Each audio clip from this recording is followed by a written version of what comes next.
क्या आपको पता है ताजमहल के 50 कुओं का राज क्या है? क्या आपको पता है ताजमहल को 50 कुओं के ऊपर बनाया गया है? ऐसा माना जाता है कि ताजमहल का निर्माण साल 1631 में शुरू हुआ था और साल 1653 में बनकर यह तैयार हो गया था। इसे आज भी निर्माण कुशलता का एक विशाल नमूना कहा जाता है। शोधकर्ताओं ने इस पर कई शोध किए और उनका मानना है कि ताजमहल के नीचे 1000 से भी ज्यादा कमरे हैं। उनका मानना है कि ताजमहल जितना ऊंचा है यह धरती के अंदर उतनी ही गहराई में बनाया गया है। जिस जमाने में ताजमहल को बनाया गया था उस जमाने में किले से बाहर निकलने के लिए रास्ते बनाए जाते थे और ऐसे ही ताजमहल के अंदर भी है। इसके नीचे से एक रास्ता भी है जो कहीं बाहर निकलता है। लेकिन ताजमहल के रहस्यमय तहखानों की तरह उस रास्ते को शाहजहां के समय में ही बंद करवा दिया गया। आपको यह जानकर जरूर हैरानी होगी कि ताजमहल का रंग बदलता है। सुबह देखने पर ताज गुलाबी दिखता है, शाम को सफेद दिखता है और चांदनी रात में सुनहरा दिखता है। ऐसा सफेद संगमरमर पर सूरज और चांद की रोशनी पड़ने के कारण होता है। ऐसा कहा जाता है कि ताजमहल के निर्माण के वक्त भूत और जिन्न इसकी नींव नहीं रखने दे रहे थे। वे बार बार इसे ध्वस्त कर देते थे और कारीगरों को डराकर भगा देते थे। ऐसे में शाहजहां ने भूत और जिन्न को वहां से भगाने के लिए हिमामू की राय ली। हिमामू ने शाहजहां को अरब में बुखारासर के पीर हजरत अहमद बुखारी को बुलाने का सुझाव दिया। तब बादशाह के बुलावे पर पीर अपने 4 भाइयों और सैकड़ों सहायकों के साथ आगरा चले आए। चारों पीर बंधुओं ने आगरा में ताजमहल के नींव परिसर में पहुंचकर कलमे पढ़े। इसके बाद शाहजहां के हाथों नींव रखवाकर ताजमहल को बनवाने का काम शुरू कर दिया गया। तब कहीं जाकर इसका निर्माण शुरू हुआ।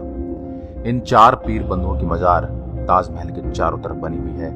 माना जाता है कि जब तक यह मजार यहाँ पर है तब तक ताजमहल को कुछ भी नहीं हो सकता। साल 1934 में दिल्ली के एक निवासी ने दीवार पर एक छेद के जरिए ताजमहल के तहखाने में जो कमरे देखे उन्हें झांक कर देखा था। उस आदमी ने देखा कि वो कमरा स्तंभों से बना एक बड़ा हॉल था और वो स्तंभ हिंदू देवी देवताओं की मूर्तियों से भरा पड़ा था। उस आदमी के अनुसार कमरे में रोशनदानियां बनी हुई थी जो आमतौर पर बड़े हिंदू मंदिरों को देखने को मिलती हैं। उन रोशनदानियों को संगमरमर के पत्थर से ढका हुआ था जिसे देखकर लगता है कि किसी ने हिंदू मूल को छुपाने का प्रयास किया है। वहां के स्थानीय लोगों का भी मानना है कि ताजमहल एक हिंदू मंदिर है जो तेजो महल के नाम से प्रसिद्ध था। बाद में से ताजमहल का रूप दिया गया, परंतु सच्चाई क्या है यह कोई नहीं जानता। भारतीय पुरातत्व सर्वेक्षण ने 22 कमरों को इसलिए बंद रखा है ताकि इस कमरे में छिपी सच्चाई के चलते भविष्य में कोई दंगे न हो। सबसे मजेदार तो बात यह है कि कुतुब मीनार नाम इमारत को, जिसको हम सबसे ऊंची इमारत मानते हैं, ताजमहल उससे भी ऊंचा है। कुतुब मीनार को देश की सबसे ऊंची इमारत कहा जाता है, लेकिन इसकी ऊंचाई ताजमहल के सामने छोटी पड़ जाती है। सरकारी आंकड़ों के अनुसार ताजमहल कुतुब मीनार से 5 फीट ज्यादा ऊंचा है। ताजमहल को देखने के लिए एक दिन में सबसे ज्यादा भीड़ इकट्ठा होती है। पूरी दुनिया में दूसरी कोई ऐसी इमारत नहीं है जहां एक दिन में इतने सैलानी इकट्ठे होते हैं। क्या आप शाहजहां के उस सपने के बारे में जानते हैं जो उन्होंने अपनी बेगम मुमताज महल के लिए नहीं बल्कि अपने लिए देखा था? काले ताजमहल का सपना। शाहजहां चाहते थे कि मुमताज के लिए बने सफेद ताजमहल के बाद वे अपने लिए एक काला ताजमहल बनवाए, लेकिन जब उन्हें उनके बेटे ने कैद कर लिया तो उनके लिए सपना एक सपना ही रह गया। यदि ताजमहल की मीनारों पर गौर किया जाए तो यह देखेंगे कि चारों मीनारें सीधी खड़ी न होकर एक दूसरे की ओर झुकी हुई हैं। इमारतों का यह झुका हुआ होना बिजली और भूकंप के दौरान मुख्य गुंबद के ऊपर न गिरने के लिए किया गया था। कुछ लोग कहते हैं कि चारों मीनारें गुंबद को झुकाकर सलाम कर रही हैं। कहा जाता है कि जिन मजदूरों ने ताजमहल को बनवाया था शाहजहां ने उनके हाथ कटवा दिए थे। लेकिन इतिहास में वापिस लौटा जाए तो ताजमहल के बाद की कई इमारतों को बनवाने में उन लोगों ने अपना योगदान दिया था। उस्ताद अहमद लाहौरी उस पल का हिस्सा थे जिन्होंने ताजमहल जैसी भव्य इमारत का निर्माण किया था। उस्ताद अहमद लाहौरी की देखरेख में ही ताजमहल का निर्माण शुरू हुआ था।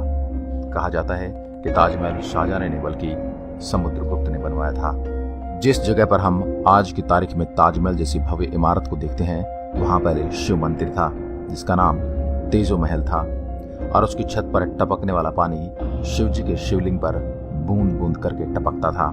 इसके पीछे की एक कहानी यह भी कि जब शाहजहां ने सभी मजदूर के हाथ काट जाने की घोषणा की थी ताकि वो कोई और ऐसी इमारत न बना सकें, तो मजदूरों ने छत पर एक छेद छोड़ दिया था ताकि शाहजहां का सपना पूरा न हो सके। ताजमहल के कैंपस में लगे हुए सभी फुवारे एक साथ ही काम करते हैं और सबसे आश्चर्य करने वाली बात यह है कि ताजमहल में लगा हुआ कोई भी फुवारा पाइप से जुड़ा हुआ नहीं है, बल्कि हर फुवारे के नीचे तांबे का टैंक बना हुआ है जो एक ही समय पर भरता है और दबाव बनने पर एक ही साथ काम करता है।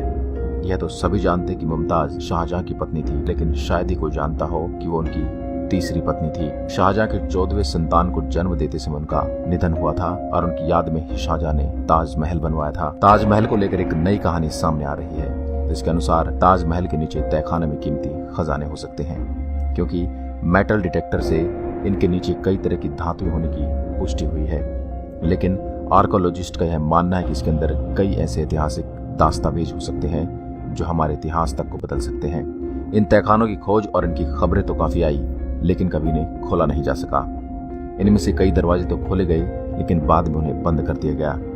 आज सभी लोग सेल्फी के दीवाने हैं, लेकिन जॉर्ज हैरिसन नाम के इस व्यक्ति ने फिश आइलैंड्स की मदद से उस समय सेल्फी ली थी जब सेल्फी का दौर नहीं था।